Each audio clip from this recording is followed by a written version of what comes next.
Hello and welcome back once again to Infinite Jeff, the project,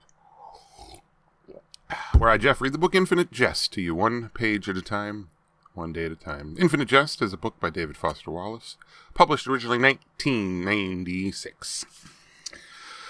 Fuck it. 221, here we go. The absolute end of her life and beauty running in a kind of stuttered old handheld 16mm before her eyes, projected against the white screen on her side, for once, from Uncle Bud and twirling to Orrin and Jim and YYY, all the way up to today's wet walk from here from the Red Line's downtown stop, walking the whole way from East Charles Street, employing a self-conscious and kind of formal stride, but undeniably pretty. The overall walk towards her last hour was, on this last day before the great ONANite Independence Revel. East Charles to the Back Bay today is a route full of rained-on, sienna-glazed streets and upscale businesses with awnings and wooden signs hung with cute colonial script, and people looking at her like you look at the blind, naked gazes, not knowing she could see everything at all times. She likes the wet walk for this, everything milky and halated through her veil's damp linen, the brick sidewalks of Charles Street, unchipped and impersonally crowded, her legs on autopilot. She, a perceptual engine,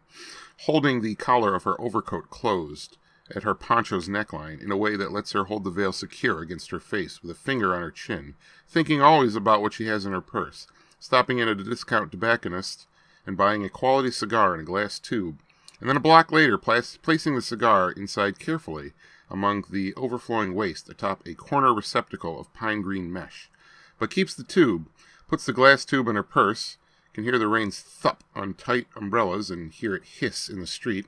and can see droplets broken and regathering on her polyresin coat, cars sheening by with the special lonely sound of cars in rain, wipers making black rainbows on taxis' shining windshields. In every alley are green IWD dumpsters and the smaller red IWD dumpsters to take the overflow from the green dumpsters. And the sound of her wood sole clogs against the receding staccato of brittle women's high heels on brick westward as Charles Street now approaches Boston Common and becomes less quaint and upscale. Sodden litter, flat the way only wet litter can be flat, appears on the sidewalk and in the curb's seam, and now murky-colored people with sacks and grocery carts appraising that litter, squatting to lift and sift through litter, and the rustle and jut of limbs from dumpsters being sifted by people who all day do nothing but sift through IWD dumpsters, and other people's blue shoeless limbs extending in coronal rays from refrigerator boxes in each block's 3 alleys, and the little cataract of rainwater off the edge of each dumpster's red annex's downsloping side and hitting refrigerator boxes' tops with a rhythmless thap-a-thap-a-thap-a-thap. Somebody going from an alley's lip and ghastly white or blotched faces declaiming to thin air from recessed doorways curtained by rain. And for an other-directed second, Joelle wishes she'd hung onto the cigar to give away, and moving westward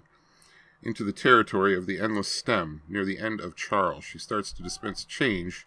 she is asked for from doorways and inverted up-tilted boxes. And she gets asked about the deal with the veil with a lack of delicacy she rather prefers. A sooty, wheelchaired man with a dead... Alright, that was page 221 of this book, Infinite Jest. Good night.